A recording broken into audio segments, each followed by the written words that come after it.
我心裏的對話框。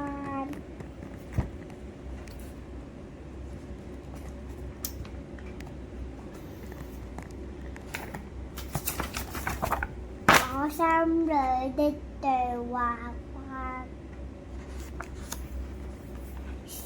小魚捉弄咗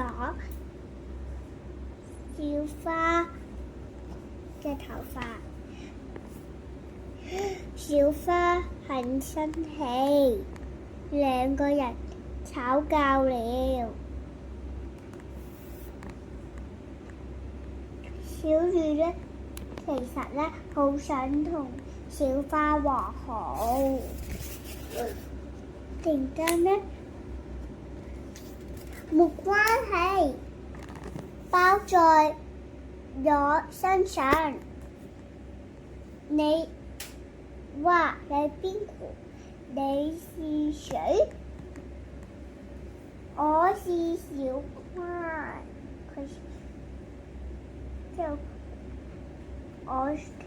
我想帶你去一個地方啊！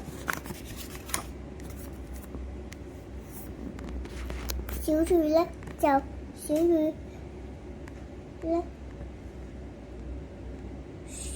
諗起小花想同佢去邊度，佢停咗喺度。原來呢，佢隻鞋呢冇着好就俾小花踩到佢隻鞋啊！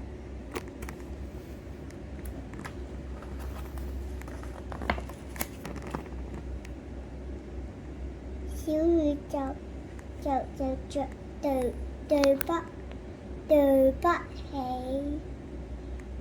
吧。小魚呢就自己着好對鞋啦。原來呢，佢想仲聽多啲。之後呢，小魚呢睇到有個人呢冇注意到，睇到紅綠燈就走咗下過馬路啦。紅綠燈就喊啦。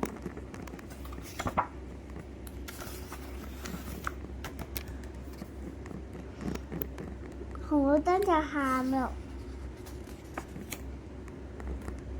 不要哭，我一定會注意睇紅綠燈。之後呢，小花就帶咗小魚去其他地方度睇下先喎，睇下小魚想揀咩先喎。之後佢始終講快起床啦！之後呢，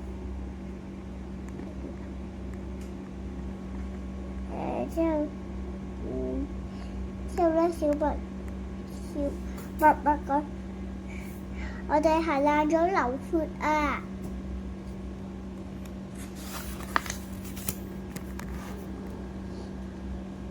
之後呢，小花可以睇到好多嘢嘅喎。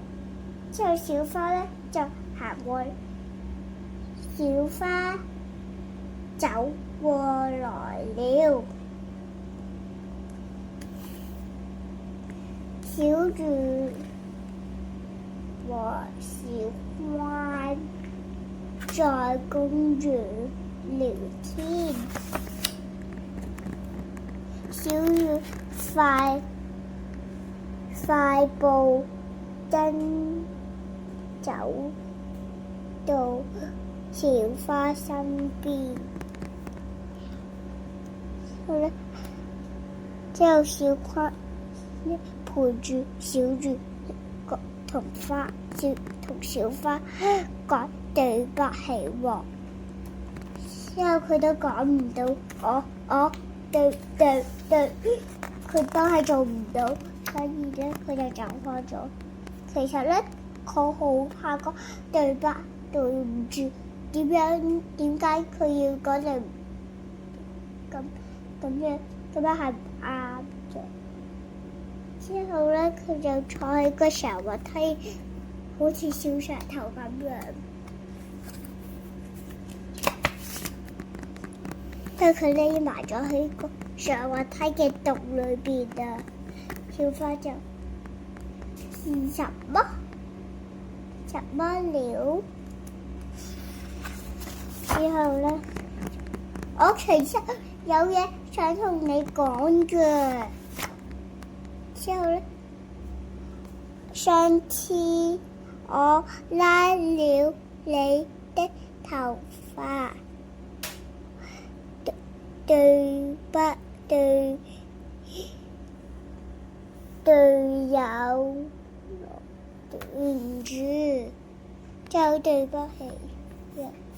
之後咧，小花咧小花就叫咧，